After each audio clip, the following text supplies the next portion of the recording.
कौन कहता है कि इन बीजों को लगाने का समय जा चुका है। तो आज हम ग्रो करेंगे मीशो से मंगाए हुए कुछ सीड्स को जिनको हमने जर्मिनेट नहीं किया था, और ये टाइम उनके जर्मिनेशन के लिए बहुत ही ज़्यादा सही है।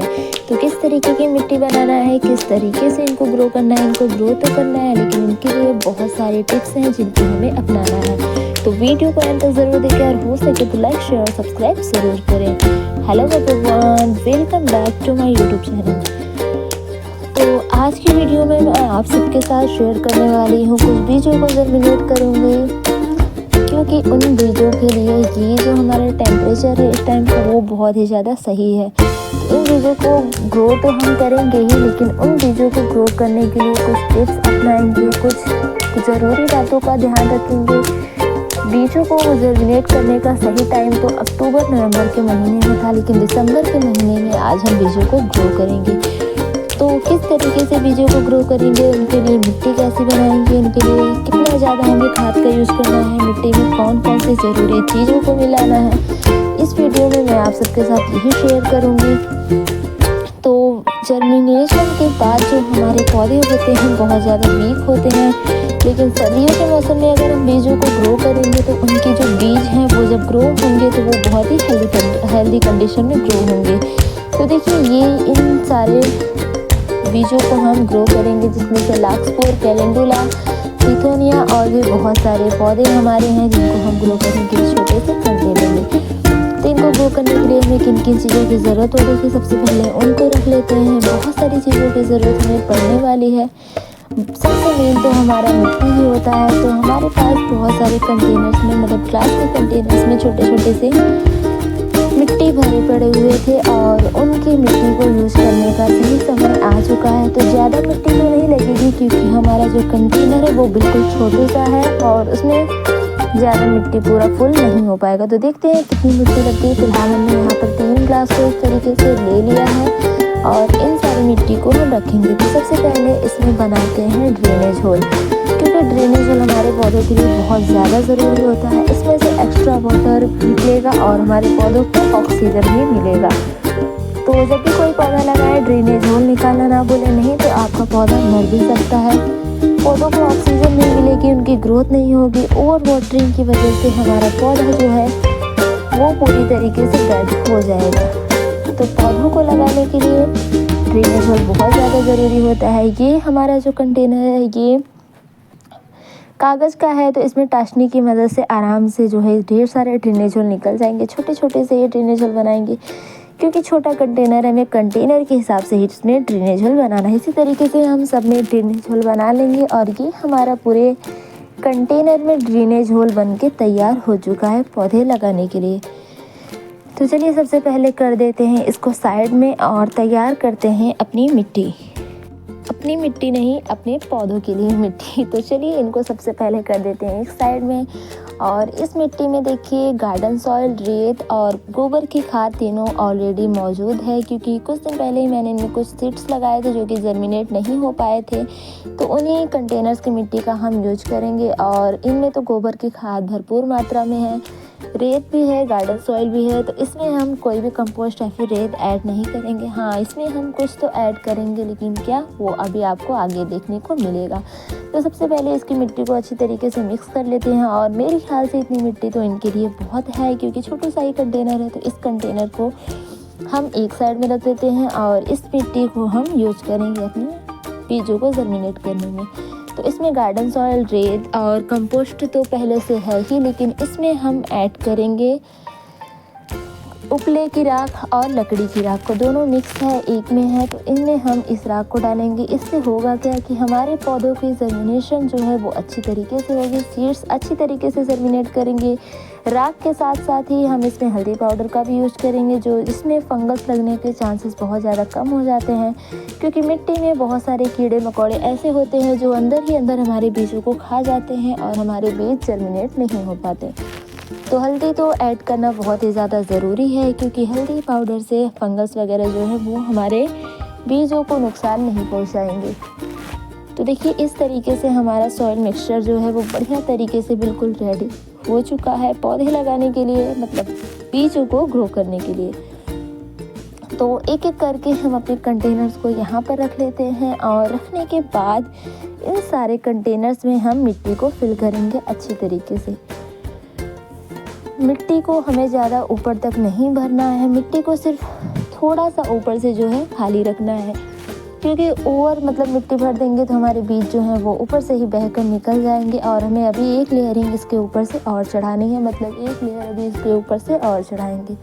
तो देखिए कुछ इस तरीके से हमने सारे कंटेनर्स में मिट्टी भर लिया है। और मिट्टी भरने के बाद बहुत ज़्यादा ज़रूरी होता है क्या, अभी आप सबको बताएंगे। तो देखिए इतना ही मिट्टी हमें भरना है, ज़्यादा मिट्टी नहीं भरना है और थोड़ा सा ऊपर से खाली ही रखना है, नहीं तो जैसे कि मैंने बताया हमारे बीज अच्छी तरीके से जर्मिनेट नहीं होंगे और ऊपर से ही वो बह के निकल जाएंगे।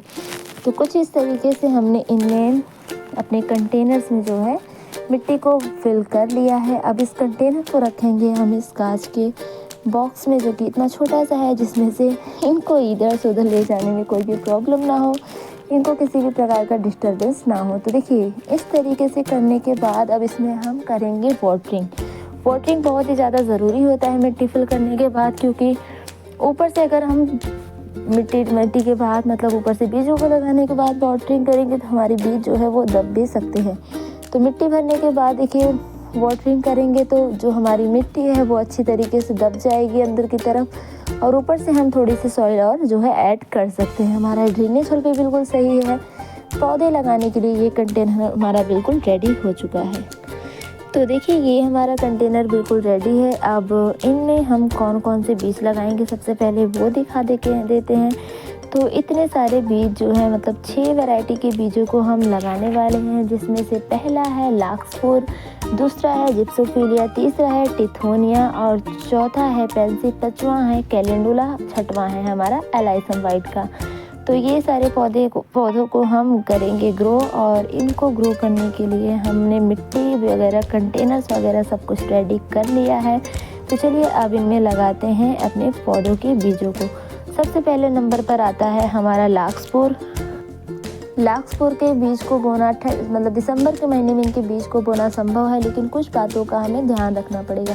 लाक्सपुर ठंडे मौसम के फूल हैं और वे सर्दियों में अंकुरित हो सकते हैं। हालांकि अपने क्षेत्र का मौसम भी एक महत्वपूर्ण कारक है। अगर आपके क्षेत्र में बहुत अधिक ठंड हो तो बीजों को जम जाने का खतरा होता है।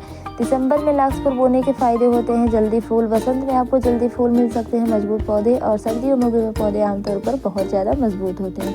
दूसरे नंबर पर आता है हमारा पेंसी, जिसको हम अभी लगाएंगे अपने दूसरे वाले बॉक्स कंटेनर में। है हमारा जिप्सोफिलिया। इन पौधों को वैसे तो सितंबर अक्टूबर के महीने में ही लगाना चाहिए, क्योंकि इनका जो समय होता है वो कम होता है। जिप्सोफिलिया के बीजों को तैयार मिट्टी में 1 इंच गहरा बोना चाहिए और सिर्फ पानी का छिड़काव करना चाहिए। बीजों को नियमित रूप से पानी देना चाहिए और उन्हें धूप देनी चाहिए। इसको ग्रो होने के लिए कम से कम 6 से 8 घंटे की धूप की ज़रूरत होती है। इसे बेबी ब्रीथ के नाम से भी जाना जाता है। जिप्सोफिलिया को टेरेस गार्डनिंग या ग्रो बैग की खेती, किचन गार्डनिंग और रूफटॉप बालकनी गार्डनिंग के लिए भी लगाया जा सकता है। जिप्सोफिलिया की 12मासी किरणों को बेराल कटिंग के जरिए बढ़ाया जा सकता है। अल्पाइन किस्मों के शुरुआती वसंत में विभाजित करना चाहिए। पेंसी के बीजों को भी हम दिसंबर में लगा सकते हैं। पेंसी के बीजों को लगाने का सही समय अक्टूबर से नवंबर के बीच में होता है। हालांकि ठंड के मौसम में भी किसी भी महीने में पेंसी के पौधे को लगा सकते हैं। पेंसी के बीजों को लगाने के लिए मिट्टी का तापमान 45 डिग्री फास्फोरस और 65 डिग्री फास्फोरस होना चाहिए। पेंसी के बीजों को लगाने के लिए भुरभुरी, उपजाऊ और अच्छी जल निकासी वाली मिट्टी का इस्तेमाल करें। पेंसी के बीजों को लगाने के बाद उन्हें थोड़ी सी मिट्टी से ढक दें और पानी का छिड़काव करें। पेंसी के पौधे को रोजाना 4 से 6 घंटे की हल्की धूप की ज़रूरत होती है। पेंसी के पौधों को ज़्यादा ज़रूरत नहीं होती। अब आता है हमारा टिथोनिया का प्लांट। तो मौसम टिथोनिया एक गर्म मौसम की फसल है, लेकिन कुछ ठंड सहन कर सकती है। दिसंबर से अधिकांश क्षेत्रों के तापमान अभी भी पर्याप्त गर्म होता है, जिससे बीज अंकुरित हो सकते हैं। लाभ: अच्छी वृद्धि: दिसंबर में लगाए गए पौधों सर्दियों के दौरान अच्छी तरीके से स्थापित हो जाते हैं और वसंत में तेजी से बढ़ते हैं। फूलों को प्रचुरता समय पर रोपण से पूरे मौसम में अधिक फूलों की प्राप्ति होती है। नेक्स्ट आता है हमारा कैलेंडुला। कैलेंडुला के बीजों को सर्दियों में बोया जा सकता है। कैलेंडुला के बीजों को बोने के लिए आप इन तरीकों का इस्तेमाल कर सकते हैं। सर्दियों में बीज बोए, पड़ते मौसम के अंत फूलों को सूखने दें और बगीचे में गिरने दें। आखिरी बसंत ठंड बीत जाने के बाद कैलेंडुला के बीज पौधे सीधे वो है। कैलेंडुला के बारे में कुछ और बातें। कैलेंडुला एक बारहमासी पौधा है, जिसका मतलब है कि यह कई सालों तक जीवित रहता है। नेक्स्ट आता है हमारा एलाइसम वाइट का पौधा। ये जो हमारा पौधा है सर्दियों के मौसम में ग्रो किया जा सकता है। वसंत में या देर से वसंत या गर्मियों के घर के अंदर शुरू किया जा सकता है। गर्मियों में मतलब डायरेक्ट सनलाइट से इनको बहुत ज़्यादा बचाने की ज़रूरत होती है। इनको अक्टूबर से लेकर फरवरी के महीने तक हम आसानी से ग्रो कर सकते हैं। तो इसका जो पौधा होता है वो बहुत ही ज़्यादा प्यारा होता है। इसमें छोटे छोटे से वाइट कलर के फ्लावर्स आते हैं। बहुत सारे कलर ऑप्शन में आपको इसके बीज और पौधे मिल सकते हैं। इन सारे कंटेनर्स में हमारे बीज लग चुके हैं और अब जैसे जैसे इन बीजों को हमने लगाया है, इनकी पॉलीथीन को भी वैसे ही रखा ताकि इनके बीजों को मतलब पहचानने में कोई प्रॉब्लम ना हो। अब इनके ऊपर से हम थोड़ी थोड़ी सी मिट्टी का छिड़काव करेंगे, मतलब एक लेयर इसको ढक देंगे, नहीं तो कोई भी पंछी इसको अपना भोजन समझ के इसमें से उठा के लेके चली जाएगी और हम तो पौधे के जर्मिनेट होने का वेट करते रह जाएंगे। तो इसके ऊपर से एक लेयरिंग मिट्टी को ज़रूर लगाना है, नहीं तो हमारे बीज जो हैं वो ग्रो नहीं होंगे। जब रहेंगे ही नहीं तो ग्रो कहाँ से होंगे। तो कुछ इस तरीके से अगर आपके पास कोकोपीट है तो आप कोकोपीट का यूज़ कर सकते हैं। अगर आपके पास कोकोपीट नहीं है तो इस तरीके से मिट्टी को ही रख सकते हैं। अब इस स्टिक्स पे हम नाम लिखेंगे। तो इस स्टिक्स पे नाम लिख ही रही थी, तभी मैंने सोचा कि क्या ही स्टिक्स को ख़राब करें, इससे अच्छा होता है कि इस पे ही हम इसके नामों को लिख दें। तो कुछ इस तरीके से हमने जो है इसके नामों को मतलब पहला जो मैंने लिखा है एल वो लाखपुर के पौधे का नाम है। इस तरीके से हमने सारे पौधे के नाम लिख दिए। जी इसमें आता है हमारा जिप्सोफोलिया, जिसपे हमने जिप्सोफोलिया का जी लिखा है। नेक्स्ट आता है हमारा ये पी मतलब मैंने पेंसिल का पी लिखा हुआ है, जिससे हमें पहचानने में कोई प्रॉब्लम नहीं होगी। कैलेंडुला का मैंने सी लिखा हुआ है। टिथोनिया का मैंने टी लिखा हुआ है। एलाइसम वाइट का मैंने ए और डब्ल्यू लिखा है। ये है हमारा एल मतलब लाक्सपुर। तो कुछ इस तरीके से हमने इन सारे पौधों को लगा दिया है। बहुत ही आसानी तरीके से इन पे नाम भी कुछ इस तरीके से लिख दिया है। तो कोई भी परेशानी नहीं होगी हमको। हमारे पौधे लग के बिल्कुल डन हो चुके हैं। अब इनको हम ऐसी जगह पे रखेंगे जहाँ पर इनको हल्की हल्की सी धूप मिले और थोड़ी सी छाया, मतलब रात के कोहरे से बच सके और इनको दिन की हल्की धूप मिल सके। तो देखिए हम चूज करते हैं अपने बैकयार्ड की बालकनी का, जहाँ पे इसको धूप और कोहरे से दोनों तरीकों से बचा सकते हैं। मैं इसको कूलर के नीचे रख देंगे ताकि ये जो है इसको धूप भी मिले और ये कोहरे से बचा भी रहे। इसी के साथ साथ देखिए जब से मैंने गुलदाउदी को इस साइड पे धूप में रखा है तब से इसकी ग्रोथ काफ़ी अच्छी खासी हो रही है। नई नई कलियाँ बनना शुरू हो गई हैं। इतना सारा काम करने के बाद हमारा गार्डन जो है बहुत ही ज़्यादा मैशी हो जाता है। तो चलिए इन सबको भी क्लीन करते हैं, साफ सफाई करते हैं। तो सबसे पहले जो ये पैकेट है इनको हम अलग रख देते हैं और ये जो मिट्टी है इनको हम कंटेनर्स में उठा के रख देंगे और गार्डन को बिल्कुल क्लीन कर देंगे। तो देखिए कुछ इस तरीके से हमारा गार्डन बिल्कुल क्लीन हो चुका है। बहुत ही ज़्यादा प्यारा लगता है। स्प्रिंग होने के बाद पौधे में 3 दिन हो गए हैं वाटरिंग के लिए।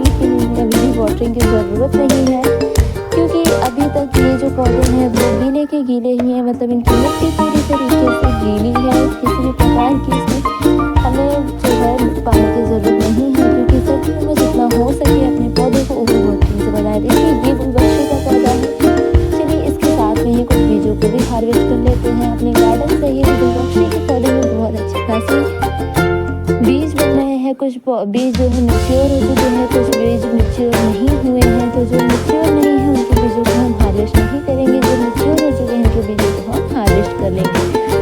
क्योंकि गार्डन से ही जब हमें फ्री के बीज मिल रहे हैं तो क्या फ़ायदा हम अपने बीजों को वेस्ट करें। इनको इकट्ठा करके अपने फ्रेंड या फिर अपने पड़ोसियों को भी दे सकते हैं, किसी दूर रिश्तेदार को भी दे सकते हैं, जिससे वो भी अपने गार्डन को सुंदर बना सकते हैं। तो देखिए इस तरीके से हम इसके बीजों को इकट्ठा करेंगे और आज के वीडियो को हम ख़त्म करेंगे अपने बीजों के साथ, मतलब अपने बीजों के साथ आज की वीडियो को ख़त्म करेंगे। और देखिए मैंने 3 बीजों को हार्वेस्ट कर लिया है। कैसा लगा आप सबको video? Thank you so much for watching. मिलते हैं एक नई अपडेट के साथ। Bye bye, take care.